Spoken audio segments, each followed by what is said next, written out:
What's up, everybody? Welcome back to the All Purpose Pod for an All Purpose Life, wherever you are and however you are listening to They Call Me Mr. You, the podcast. We thank you again for making us a part of your morning, your day, and your week. We're your weekly mirror check before you change the world. Of course, you can find us at your audio listener, iHeart, Pandora, Apple Podcasts, Spotify, anywhere you get your audio podcast. Please listen. And of course, on Apple Podcasts, you are able to subscribe to the show there and download all our episodes. You can catch up on what's been going on with the show. If you are a fan of YouTube, we have a YouTube channel, youtube.com at They Call Me Mr. You. All of our full-length episodes for probably the past year or so. Everything prior to that is in audio land only, but we definitely would love for your subscription on our YouTube channel at They Call Me Mr. You. Please do. We're growing a lot, and everything you're doing is helpful to all of our financial supporters. Thank you again. Anything surrounding ministry and community efforts, and of course, just upkeep and production of the show is very helpful. So thank you for all those that are contributing financially to us. Our show notes should give you some keys on how you can do that if you'd like to be a supporter in that way. We thank you very much. And of course, just another note also, at the beginning of all of our shows, if you'd like to send a message to me, we have something called fan mail, where you can send a text to me directly. And what I'll do is more than likely I'll answer it in the very next episode of the show. That's when it'll all be gathered.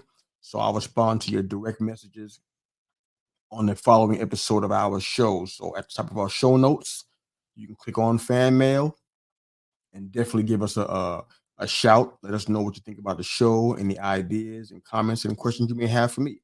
So we would definitely appreciate you getting involved and helping us out with that. So thank you again for all support across the board. We're literally worldwide, which is so sobering to think about, but we're there. And we thank you for all your support in what we're seeing is definite growth in the show. So let's jump in and spend a little time together here. I want to ask a question. I know this one's going to be a tough one.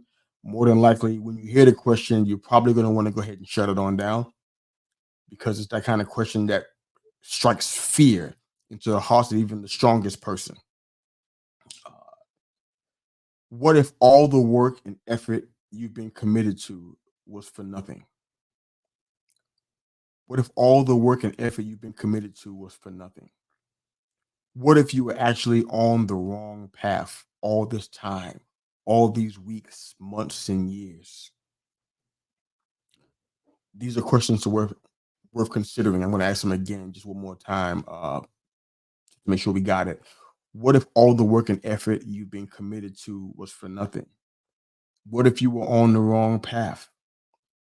Now, I know I have asked that question in different iterations in the past, and generally speaking, there's usually a good bit of pride that follows in the responses. Pride has an innate way of making you stay where you're the least productive. I'll say that again for those way in the back that may not have heard that. Pride has an innate way of making you stay in a place where you are least productive. At the end of the day, pride is fueled by your desires. If you want something bad enough, pride is usually there to make sure you maintain it. In most cases, to a negative consequence. Pride has an innate way of making you stay where you are least productive. Why do I talk about this kind of thing all the time? Is it because I was a former life coach and a business coach? Is it because I have a long background in ministry? Is it because I have a podcast where I talk about life and culture and family? I don't think it's any of those reasons. I think one of the biggest reasons is that this appeals to me because I am a big proponent of sonship, a big proponent of discipleship, a big proponent of mentorship. All of those ships mean a lot to me, including relationship and friendship too. If you know me to be a friend, then you already are well aware how hard I love. And how if somebody's my friend, I got you. I do anything I can do. Of course, within reason. But I do anything I can do for a friend or somebody I'm in relationship and connection with. Sometimes that's worked against me. but I haven't gotten away from it because I believe it is the way I am wired, and it's just what I do. Uh, I know that there's pain that comes with it, there's betrayal that comes with it. I felt it all, but that's what I do.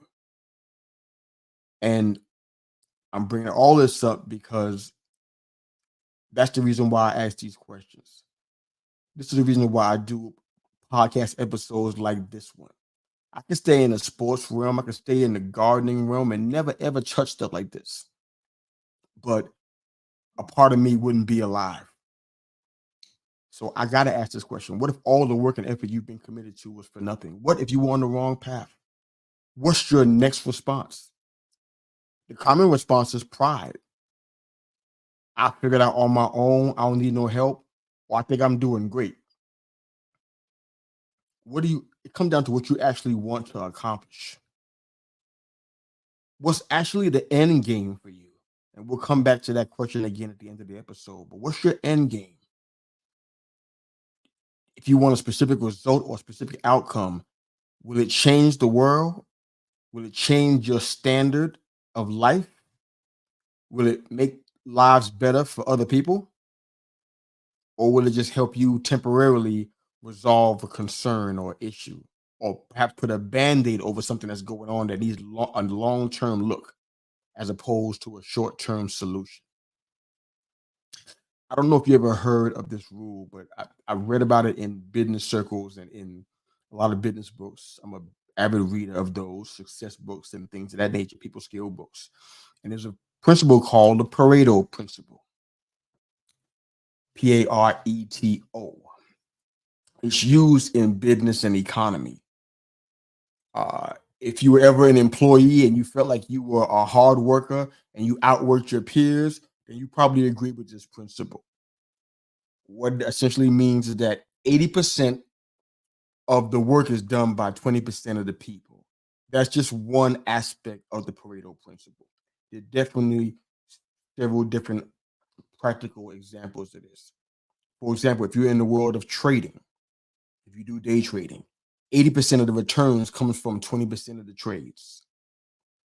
If you're in the employment world, you may have seen this with your own eyes. Perhaps you're on the wrong side of this. I hope you're not, but maybe you are. 80% of the work output comes from 20% of the workers.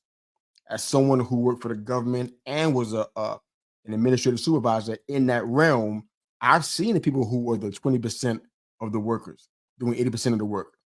And I've seen the 80% of the workers doing 20% of the work. I've seen it. It was the bane of my managerial existence for sure, but I've seen that. And the idea is basically an input output theory, for lack of a better word. 80% of the outcomes or the output comes from 20% of the causes or the input for the most part. Hope that makes sense. It's not really hard to understand. 80-20 rule is good in a lot of areas. I mean, if you're like me and I buy ground beef, 80-20 is great. I want to have less amount of fat in my meat. That makes sense.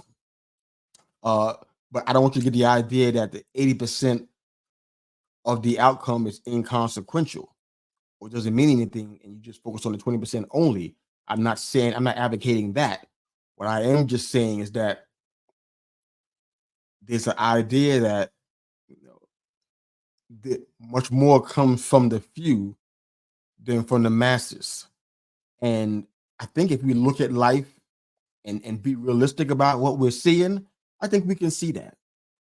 Most of we don't have 80% of incredible inventions. We don't have 80% of finds of treasure. We don't have 80% of massive discoveries. It's usually a minority. Something that's kind of outside of the masses. There's a level of effort, a level of intensity, a level of consistency that we don't see in the so-called 80%. There's a mentor of mine who loved this quote, and I love hearing him tell me it because it reminds me. He says, observe what the masses are doing and do the opposite. The masses are always the majority. And in a lot of cases, majority does rule, but does it rule in the way that matters? Is the question I think we should be asking ourselves. if you're looking at it from 80% being the masses and 20% being the minority, if you want to use that as a diagram here, let's do that. 80% of the people that you know are likely not productive, dysfunctional, unable to maintain commitments, struggle in relationships because they may lack integrity, or they just don't know how to have relationships that are strong and healthy because they don't have any context for it. 80% of the people that you know, perhaps they have other issues that won't allow them to achieve their success goals that they have in their life. They might be great people, might be some of your best friends, but there's a certain level that they can't seem to get to.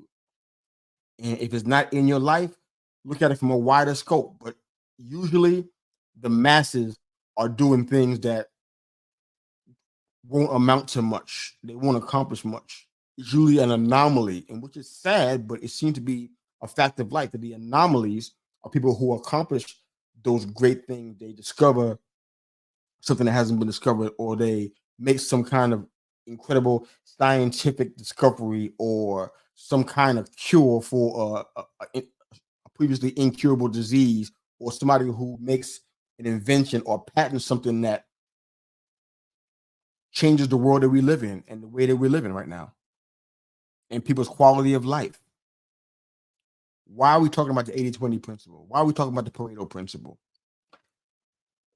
The only point that I'm really trying to get to here is that at some point in time, we got to think of ourselves as, if we're going to be successful, if we're going to accomplish things, if we're going to make some of the greatest discoveries and make some of the biggest accomplishments that the world has ever seen, we're going to have to get away from the masses. I know already, even when it came off of my lips, I know that somebody's cringing out there right now, because the masses are your friends. The masses are the ones that tell you that your hair is pretty. The masses are the ones that say, you know what? You don't look ugly in that dress at all. It's a great color for you, even if it's not. The masses will support anything that you decide to do. They'll back your play, even if it's the most horrible idea in the history of the world. The masses will back you. And at the same time, the masses will tear you down. Post something on social media that's close to your heart, that matters to you, and they'll rip you to shreds because they have nothing else better to do. The masses will tell you that you're ugly and that you're worthless, that you don't have any value. They try to strip you of everything that's good. The masses have a dual purpose in a lot of ways, as I just indicated. But in order for you to accomplish anything that's going to be of great and of value, you're going to have to separate yourselves from the masses. That's one of the hardest things that anybody that has any kind of desire in mind are able to do. So I'm talking to the creatives today, the authors, the poets, the entrepreneurs, the podcasters, the writers, the dancers. In order for you to separate yourselves from the quote unquote masses, I don't care if you're a craftsman, I don't care if you're in the engineering world, if you are in the tech world and working in Fortune 500 companies, the only way for you to accomplish the big picture goals, those goals that are so big that they scare you, the only way you can accomplish those goals, what's going to have to come with it, is you separating yourselves from the masses.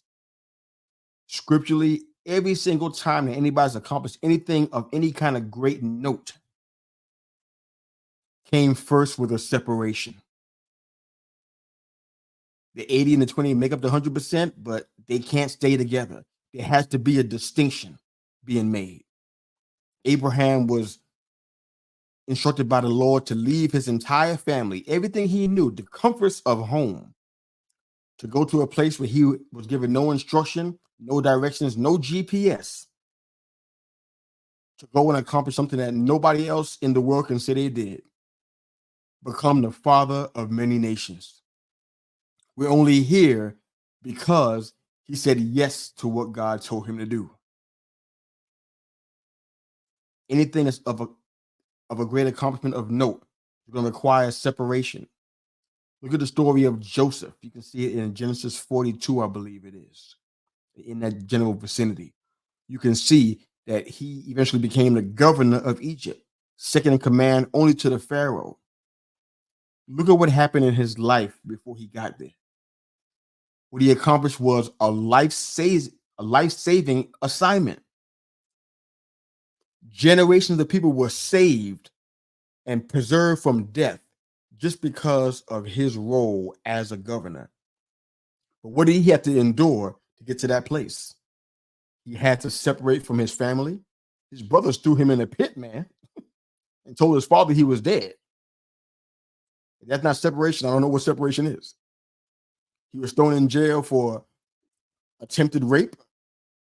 That was a false accusation. And he stayed in jail a lot longer than he probably should have. Look at all the things that happened in his life. Separation is going to come before the great accomplishment.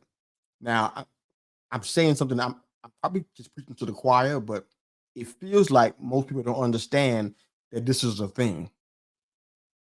And if you don't recognize it's a thing, you're going to be shocked and you might end up forfeiting your destiny because you don't want to separate from people or things or both that are comfortable to you. It's not going to work like that. There's going to be a separation. There's going to be some kind of isolation. There's going to be some stripping of comfortable resources. And you're going to have to trust in the vision. You have to trust in the plan. You're going to have to trust the process at the end of the day. I didn't realize how much that meant to me until I had to learn that the hard way in some significant areas of my life. For most of you that have been following the show from the very beginning, from season 1 all the way to now, if you haven't, what are you waiting for? Go to wherever you get your audio podcast, iHeartRadio, Pandora, Apple Podcasts, Spotify. Go check out and listen. Take some time to hear the entire podcast from season 1 and catch up to now. I promise you'll get something out of it. It's not just me trying to promote my own stuff. Check it out. I think you'll get something out of it. Life changing stuff, because everything I shared was signified a cut in my life that changed me forever. One of the things that I dealt with was my very complicated relationship with my natural father. I shared that a lot, and I did that because I wanted people to understand why I talk the way I talk and why I do what I do, and why I am the way that I am, and what I've grown through, and what I've conquered, and what I've accomplished. One of the things I did, and I'll be happy to post it on our social media platforms after the episode's been edited and published and everything. But I published a book. It wasn't the first book that I've written. I've written murder mysteries and novels long before that, but it was the first time that I was actually published by someone. The company is no longer in business anymore. Long story short, I was kind of cheated out of all of my royalties, which is another story altogether. But I'm so grateful that I actually was able to sit down and write this book.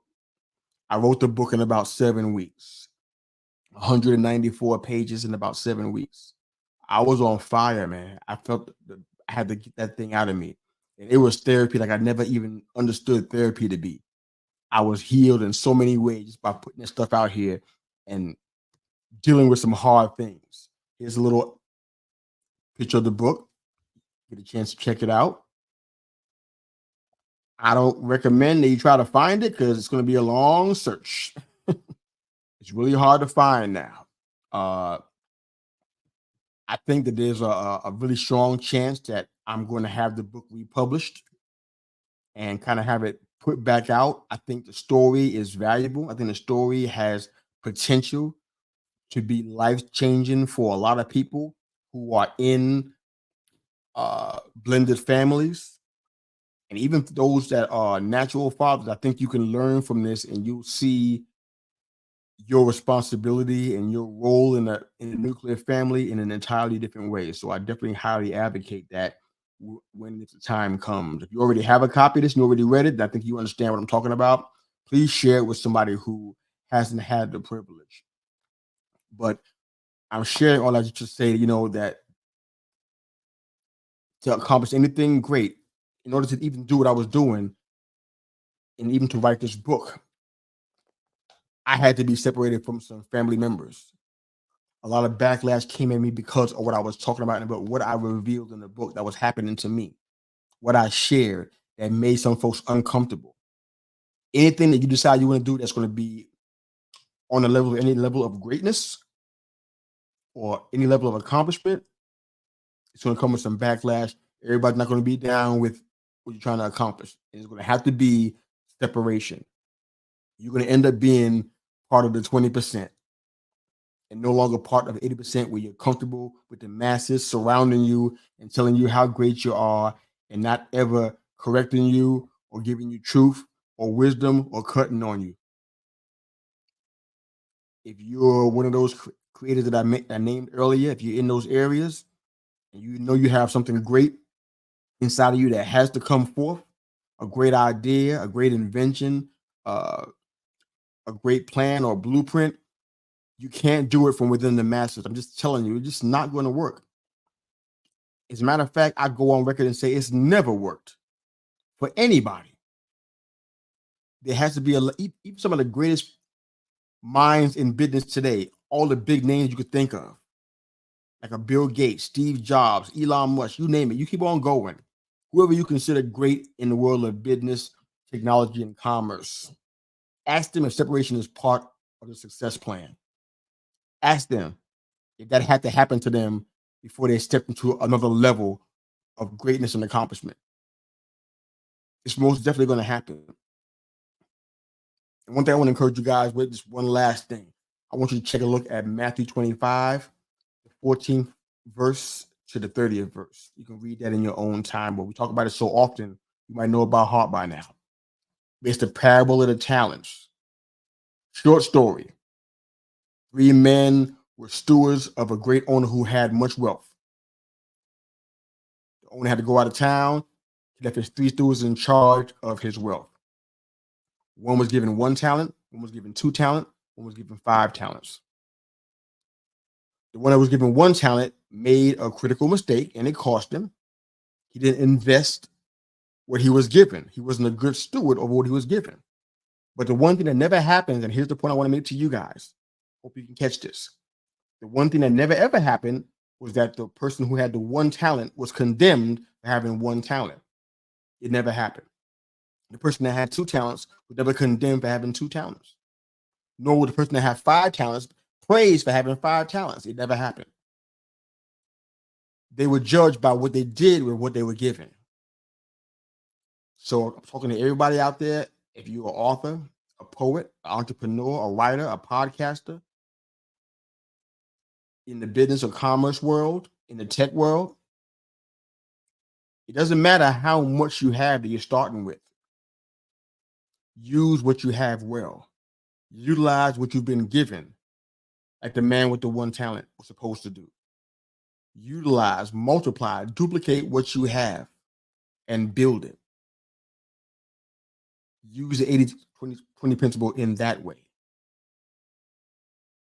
Call that 20% that you have, that lesser that you have, or that little that you have, and make it worth it. Make it do great things in your sphere. If you don't have somebody in your life, attach yourself to somebody who's been successful at what you're trying to accomplish and sit under the learning tree. Let them teach you how to do what you're trying to accomplish. Don't just sit there and try to figure it out on your own or a couple of lazy Google searches. I hope somebody has a master class someday on Instagram. Attach yourself to somebody who's done what you're trying to accomplish. I guarantee you they had 1 talent just like you did. They had that 20% just like you did. And they turned it into so much more. And they learned how to duplicate, how to steward what they've been given. It might seem small in your eyes, but it's not. This book seems small in my eyes. I didn't think anything was going to happen with it before that. And I heard a lot of things, people around the country who thought this book changed their lives. I got messages and emails and letters saying this book changed their lives. 194 pages, in an apartment,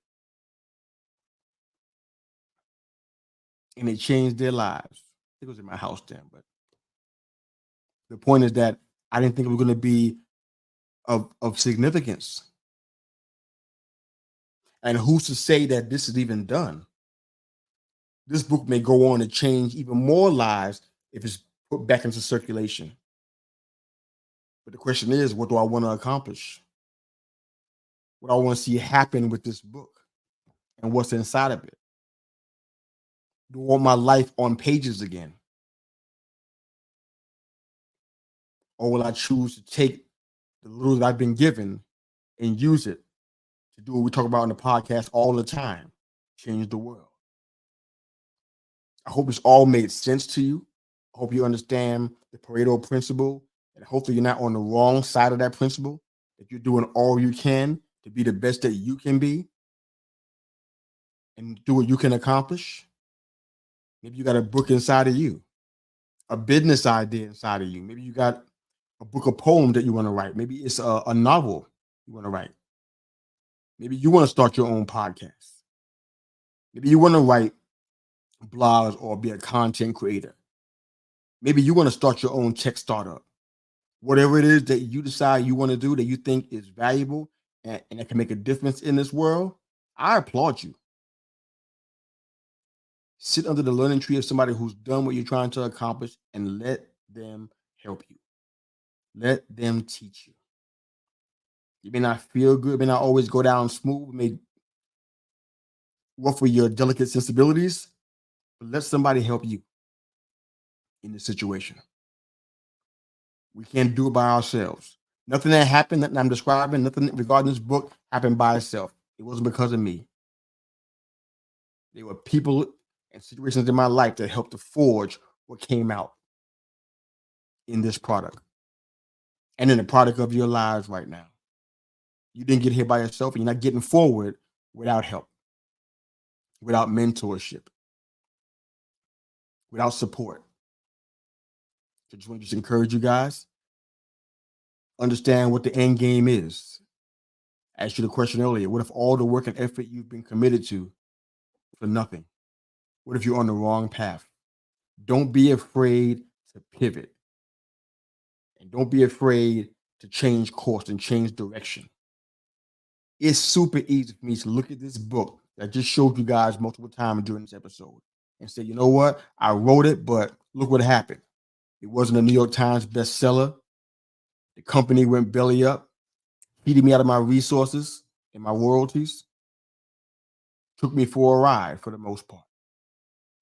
And now I'm sitting here with just memories of what could have been. I could stay there in that world, but I choose not to. What if there's still more to come? What if this right here in my hand is not the end, only the beginning of what's going to happen or what's going to take place? What if all the lies and accusations that were made against me for even writing this and what I wrote about are only going to propel me to another level of success and accomplishment? Don't be afraid to pivot. The smart person would understand that when it's time to pivot. The smart person understands that, you know what? This direction is not working. I can't keep beating my head against this wall. I got to make a change here. I got to redirect, refocus. Pride has an innate way of making you stay in the place where you are least productive. Don't let pride hinder you from your purpose. Wherever you are today and however you are listening to They Call Me Mr. You, the podcast, we thank you again. I thank you again for making us a part of your morning, your day, and your week with your weekly mirror check before you change the world. Thank you for listening to us on all of our audio podcast outlets like iHeartRadio, Spotify, Apple Podcasts, and Pandora, just for some examples. And of course, if you're watching us full-length episodes on our YouTube channel at They Call Me Mr. You, thank you so much for doing that. We appreciate you so much. Thank you for doing that. And please subscribe to the podcast. Please subscribe to the YouTube channel. Download every episode of our show and hear what we been putting out there that's been life-changing for so many folks. I get emails and messages and letters all the time from people who are moved by what they hear on the show. I hope you'll be one of those next. So thank you again for your support I thank you again for listening to me today. I hope this made an impact on your life. That matters. Walk in purpose. Have a great day. Enjoy the music. Coach out.